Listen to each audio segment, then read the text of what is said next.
Grabe, nanginginig. Parang kabayo yung motor natin dito guys. Oh, pang enduro. Oh no!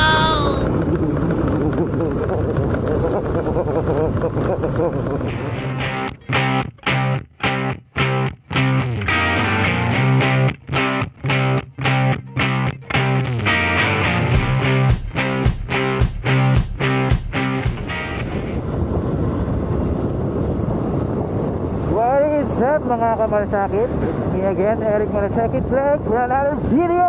Kumusta mga kamalasakit? And for today's video guys, bigyan ko lang kayo ng update dito sa MacArthur Highway.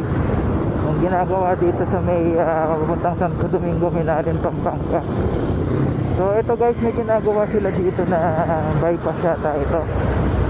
Ito nakalagay on this side, will pass the Lubao, Guagua, Minalin to Santo Tomas Bypass Road. Yan, Santo Tomas section, the road that will lead the 4th District of Pampanga to real progress and development. Yan. So yan guys ang ginagawa nila. I think ito, meron siyang exit ng NLEX dito Tapos dito papuntang Guagua. Ito yung dadaanan nyo. Gagawin nila itong bypass road. Diba mas mabilis na yung biyahe natin dito. Yung nakakapasok pala dun sa loob. Yan guys Tapos dito naman, bago kayo dumating sa Santo Domingo Memorial, tsaka dito sa may Laloma. Ay, Laloma ba to? Itong Gate of Heaven Memorial Chapel Crematorium. Ito guys yung update ngayon dito. So ito yung project ng government. Ang cost nito is 91,100,194.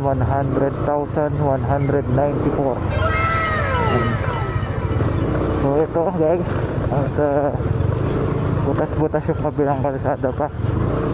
So, pero yung kabila okay na, mukhang pinatitigas na lang yung semento. Kaya lang ang hirap dito guys pag dumadaan kayo.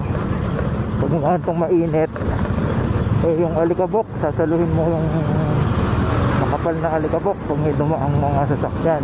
Kasi gaya yan Oh no! Ang daming sasakyan, tapos para kang magpupulbos ng dito, ng alikabok. Yan, nakikita nyo yung alikabok guys. Dito yan sa may tapat ng Gate of Heaven, dito sa MacArthur Highway. So ang nakakalungkot lang dito guys, yung mga puno dito ng akasya dati na nagsisilbing lilim natin pag dumadaan tayo, pinutol na nila dahil dito sa road widening na to at pinataas na nila yung kalsada. So yan kapakakapal ng alikabok. So maganda rin naman to mga kamalasakit dahil marami din namang motorista ang mag-benefits dito pag natapos na to. Kasi usually sa part na to, binabaha talaga to pagka malakas ang ulan. Ang lalim ng baha dito pag umaapaw yung mga fish pan. Dito tumatawid yung tubig galing sa fish pan. Ayan ang hirap nakita nyo yung mga bato-bato na yan. Kawawa yung motor natin. Oh no! Pero tayo nag-araro. So karamihan ngayon guys ng mga kalsada sa MacArthur Highway ginagawa na po. So asahan nyo rin po yung medyo traffic na kalsada dito sa MacArthur Highway dahil sa mga ginagawang kalsada guys. So yan. Pero after naman ito, malaking ginawa to sa mga motorista natin.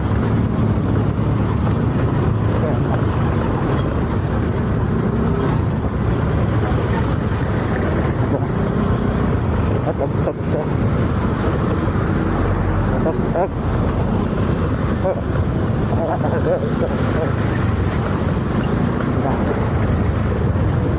Ang luluwagan yung mga tornilyo ng motor dito. Oh no!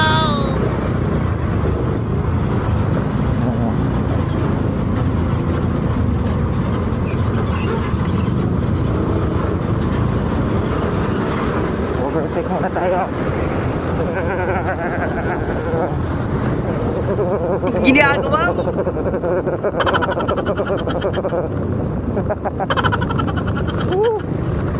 Grabe, nanginginig. Parang kabayo yung motor natin dito, guys. Oh, pang enduro.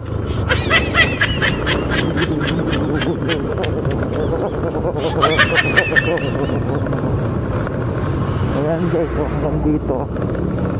Pero tapos na yung pa-northbound eh. Tapos na yung ginagawa nilang pa-northbound hanggang dito sa may Santo Domingo Memorial Garden. Tapos na. So pinatutuyo na lang. Tapos susunod siguro nila dito sa kabilang side, pa southbound naman. Ayan. Tapos after dito sa tulay ng Santo Domingo, sinisimulan na rin nila yung kalsada dito. Ito isa rin dun sa napakahirap dumaan dito guys, na dati butas-butas yung kalsada dito. Isa rin yung cause ng mga aksidente dito sa MacArthur Highway, yung hindi mo, lalo na pag di mo kabisado yung kalsada, tapos mabilis ang yung takbo. Grabe yung mga butas-butas dito pag hindi nyo kabisado guys. Kaya ingat-ingat lang din tayo. Kaya ayos din at magagawa na tong kalsada na to, diba? So ayan o. So ayan, kahit holiday ginagawa nila, binubutas na nila yung kalsada.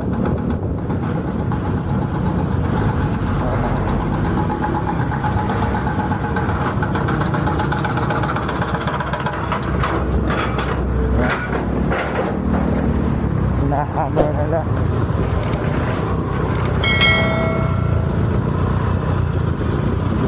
Ganda to pag natapos guys, lalo na yung mga bumabiyahe nating mga ka-riders dyan.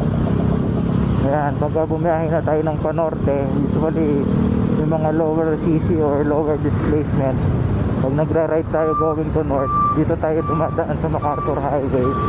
So yan, magiging maayos na yung dadaanan natin, lalo na yung mga galing pa ng Manila, Bulacan, Batangas. Yan, pag pupunta kayo ng norte, magdamang kayo dito sa MacArthur Highway. Yan, yung maayos na tapos itong mga ginagawang to. Alam ko pati yung gawing Bulacan ginagawa na rin. Nung last time na pumunta ako doon ginagawa na rin nila. So yun, kumbaga ano na, masarap ng dumaan pag natapos to. Maliligo na tayo dito guys sa may left side going to Santa Maria Minaling, Pampanga. So dito tayo guys, dito tayo umuwi.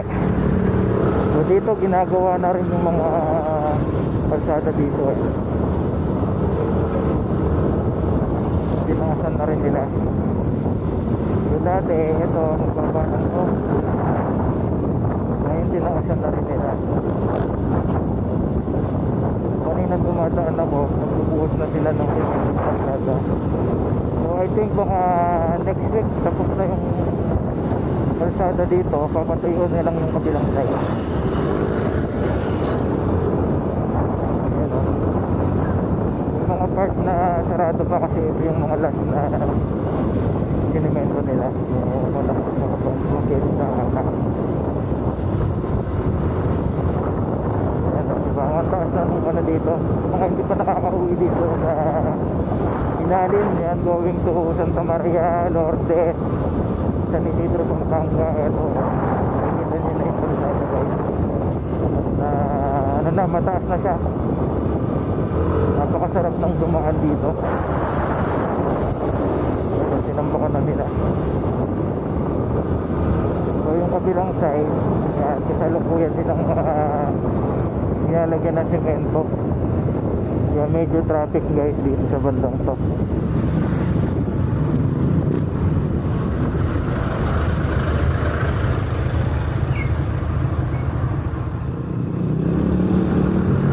Ayan guys, tinatapos na sila. I think mamayang gabi lang itapos na to.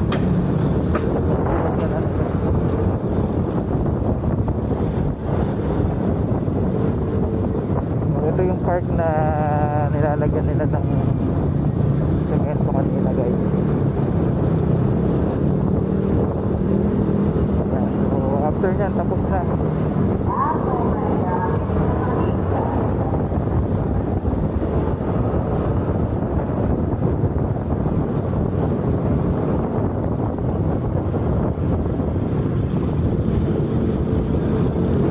that's it mga kamalasakit for today. Maraming salamat sa iyong pagsama kay Eric Malasakit, guys.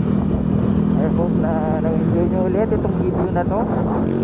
Sa mga bago lang po sa aking channel, guys, please subscribe. Huwag kalimutang i-click yung notification bell. At mag-iwan na rin kayo ng comment sa ating comment section. At click nyo yung notification bell para lagi po kayong updated sa aking mga susunod na video. Maraming salamat and God bless you all. Goodbye.